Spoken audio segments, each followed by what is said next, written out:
La historia jamás contada de Jonás. En los días antiguos, cuando los profetas caminaban entre los hombres y la voz de Dios resonaba como trueno en los corazones de sus elegidos, vivía Jonás, hijo de Amitai, un hombre de fe inquebrantable que moraba en las tierras de Gat-Hefer.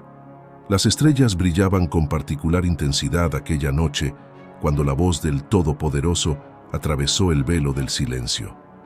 «Jonás», retumbó la voz divina, sacudiendo los cimientos de su ser. «Levántate y ve a Nínive, aquella gran ciudad, y proclama contra ella, porque su maldad ha subido hasta mi presencia». Nínive, la joya corrupta del imperio asirio, se alzaba como una bestia dormida en el horizonte lejano. Sus murallas, más altas que las copas de los cedros más antiguos, encerraban un laberinto de calles donde el pecado danzaba libremente con la maldad. Era una ciudad tan vasta que tomaría 3 días atravesarla, y sus habitantes, más numerosos que las arenas del mar, vivían en una espiral de depravación que había llegado hasta los cielos. Pero el corazón de Jonás se estremeció ante el mandato divino. El terror se apoderó de sus entrañas, no por la magnitud de la tarea, sino por el conocimiento de la misericordia de su Señor. ¿Acaso no era Dios compasivo y clemente, lento para la ira y grande en misericordia? Si predicaba y los ninivitas se arrepentían, ¿no los perdonaría? ¿No eran ellos los enemigos más temidos de su pueblo? La luna llena fue testigo de su decisión fatídica. En lugar de dirigirse hacia el este, hacia la gran Nínive, Jonás emprendió una huida desesperada hacia el oeste.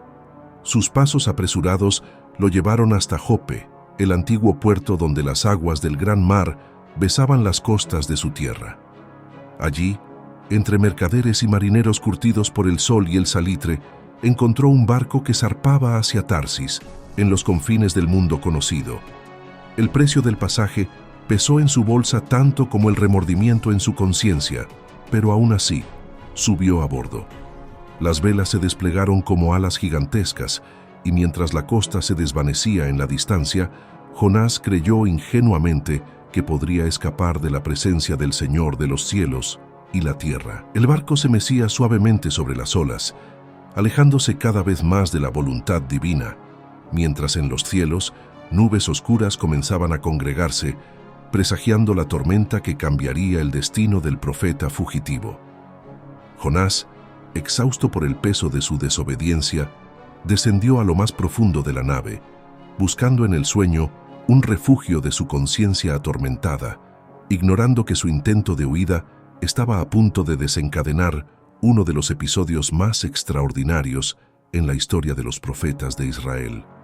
El viento susurraba sobre las aguas como un lamento divino, mientras el sol se ocultaba en el horizonte, tiñendo el cielo de un rojo sangre que parecía advertir sobre el drama que estaba a punto de desplegarse en las profundidades del gran mar.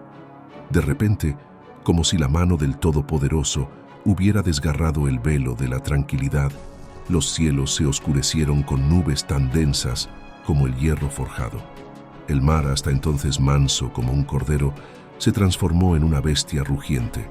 Las olas se alzaban como montañas líquidas, amenazando con devorar la embarcación que osaba desafiar la voluntad divina. Los marineros, curtidos por 1000 tempestades, nunca habían presenciado semejante furia de los elementos. Sus rostros bronceados palidecieron mientras luchaban contra la tormenta sobrenatural. Cada uno clamaba a sus dioses, sus oraciones mezclándose con el aullido del viento y el crujir de la madera atormentada. Las mercancías, tesoros de tierras lejanas, fueron arrojadas al mar hambriento en un intento desesperado por aligerar la nave. Mientras el caos reinaba en cubierta, Jonás dormía en las profundidades del barco, su sueño tan pesado como su conciencia. El capitán, desconcertado por tal serenidad en medio del apocalipsis, lo sacudió con violencia. «¿Qué haces durmiendo? Levántate y clama a tu Dios. Quizás Él tenga compasión de nosotros y no perezcamos». Los marineros, guiados por una sabiduría antigua, echaron suertes para descubrir al causante de tan terrible calamidad. Y los dados del destino señalaron inequívocamente a Jonás. Lo rodearon como lobos acorralando a su presa, sus ojos brillando con una mezcla de miedo y furia. «Decláranos ahora por qué nos ha venido este mal. ¿Qué oficio tienes y de dónde vienes?» Jonás, con la voz quebrada por el peso de su culpa, confesó: «Soy hebreo y temo a Jehová, Dios de los cielos, que hizo el mar y la tierra, y de él huyo». El terror se dibujó en los rostros de los marineros al comprender que viajaban con un fugitivo del Dios de los cielos. «¿Qué haremos contigo para que el mar se nos calme?», preguntaron, mientras las olas se elevaban cada vez más amenazantes. Jonás, reconociendo al fin la futilidad de su escape, respondió con una voz que mezclaba resignación y redención: «Tomadme y arrojadme al mar, y el mar se os calmará, porque yo sé que por mi causa ha venido esta gran tempestad sobre vosotros». Los marineros, más nobles que muchos que pisaban tierra firme, intentaron remar hacia la costa, resistiéndose a sacrificar una vida. Pero era inútil. Finalmente, con oraciones en sus labios pidiendo perdón al Dios de Jonás, lo levantaron y con un movimiento que pareció congelar el tiempo, lo arrojaron a las aguas turbulentas.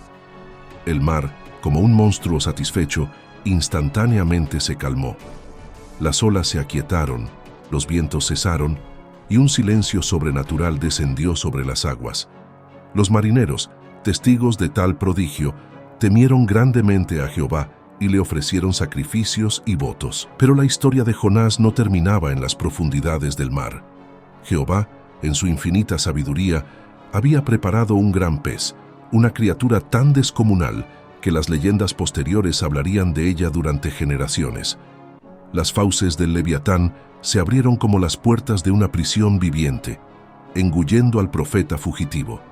Durante 3 días y 3 noches, Jonás habitó en las entrañas de aquella bestia marina. Las algas se enredaban en su cabeza como una corona de penitencia, mientras las corrientes oceánicas mecían su cárcel viviente. En esa oscuridad absoluta, donde el tiempo perdía su significado, Jonás encontró lo que había estado evitando: un encuentro verdadero con su Dios. Su oración, nacida de las profundidades del arrepentimiento, resonó en las cavernas submarinas.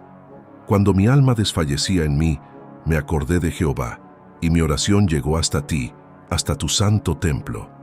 En ese vientre marino, entre la vida y la muerte, Jonás experimentó una transformación más profunda que el abismo que lo rodeaba. Al tercer día, cuando su corazón ya se había rendido completamente a la voluntad divina, Jehová ordenó al pez, y éste vomitó a Jonás sobre la tierra seca.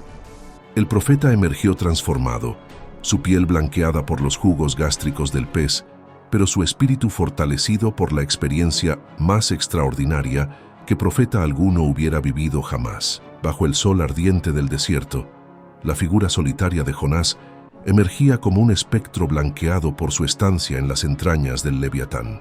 Su piel, marcada por los ácidos del gran pez, brillaba con un resplandor sobrenatural que hacía que quienes lo miraran apartaran la vista, sobrecogidos. El profeta, transformado por su experiencia en las profundidades del mar, caminaba ahora con paso firme hacia el destino que una vez intentó evadir. Nínive se alzaba en el horizonte como una bestia dormida de piedra y oro. Sus murallas, tan altas que parecían rasgar las nubes, se extendían hasta donde alcanzaba la vista. El sonido de 1 millón de almas reverberaba en sus calles, mercaderes vociferando sus mercancías, guerreros haciendo resonar sus armas, sacerdotes entonando cánticos a sus dioses de piedra. Era una ciudad tan vasta que tomaría 3 días recorrerla por completo, un monumento a la gloria y la depravación humana. Cuando Jonás cruzó las puertas colosales de la ciudad, su voz se elevó como el trueno que precede a la tormenta. Dentro de 40 días, Nínive será destruida.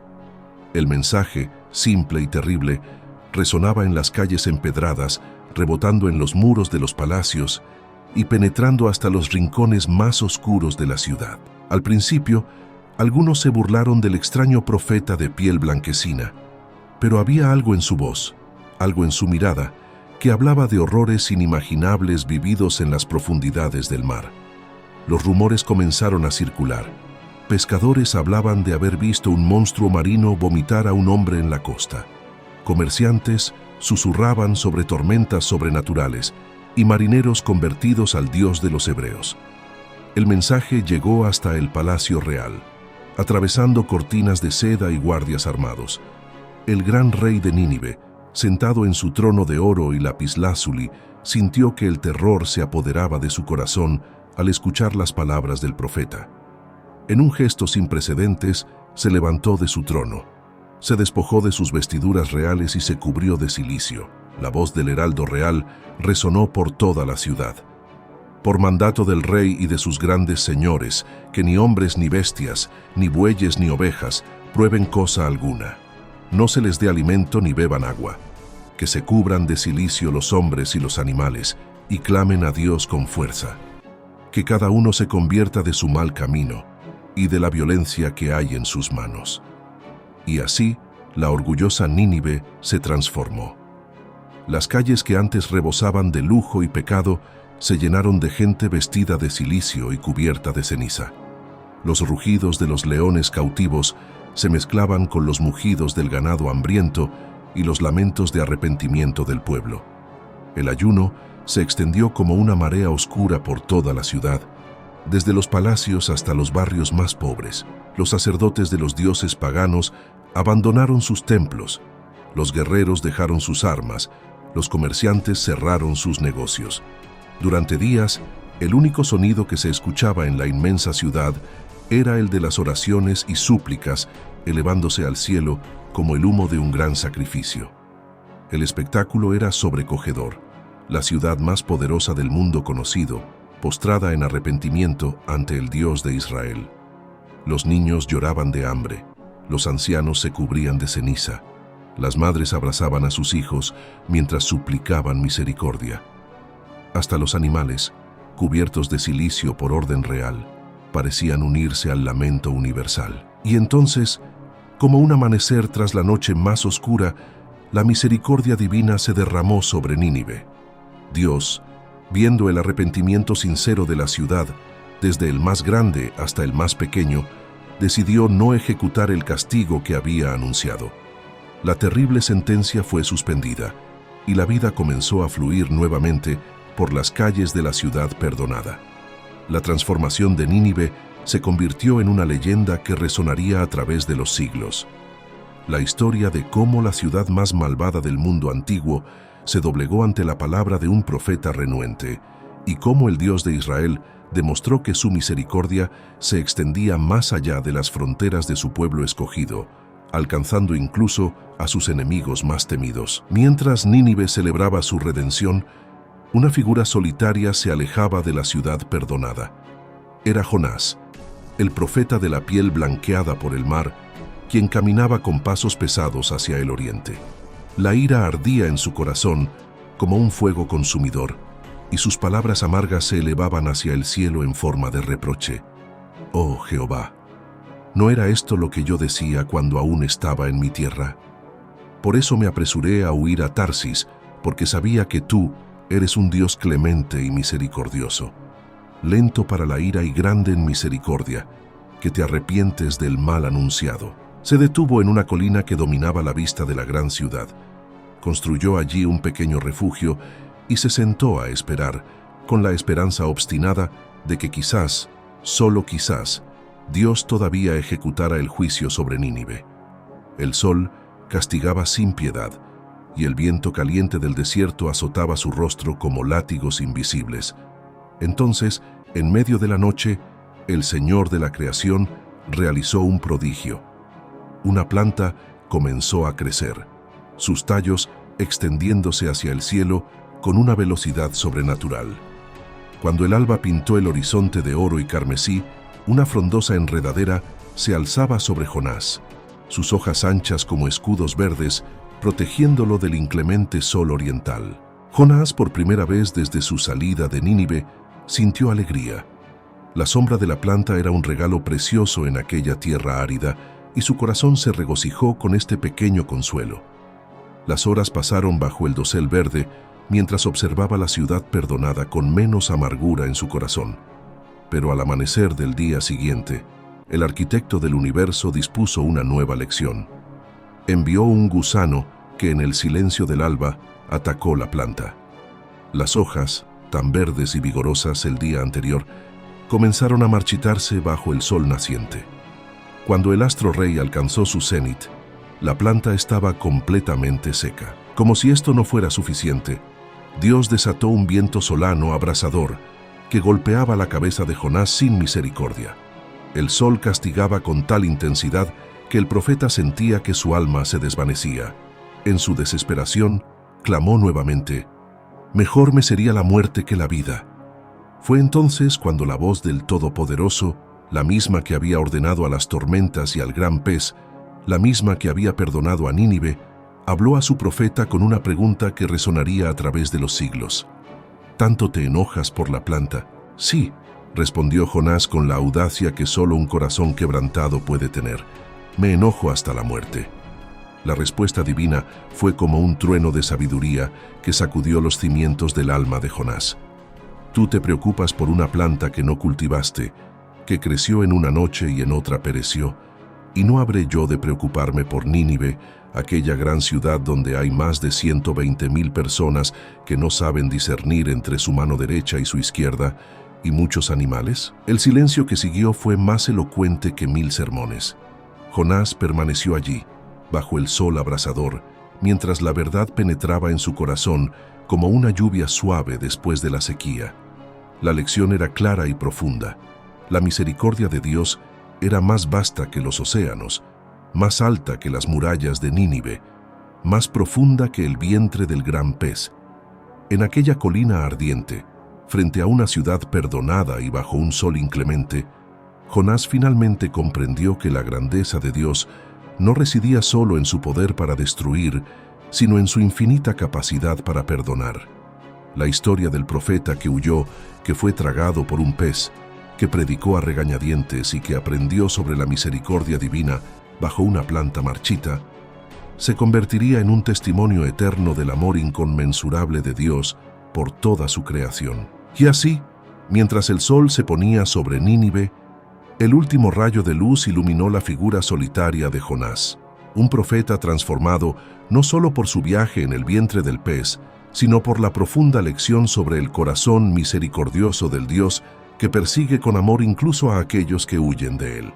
En las profundidades del relato de Jonás, como perlas resplandecientes en el fondo del océano, encontramos una verdad revolucionaria. La misericordia divina no conoce fronteras. Como las aguas del gran mar, que no distinguen entre una orilla y otra, el amor de Dios fluye hacia todos los pueblos. Nínive, la ciudad enemiga, la perla negra del imperio asirio, se convirtió en el escenario donde esta verdad se manifestó con poder devastador.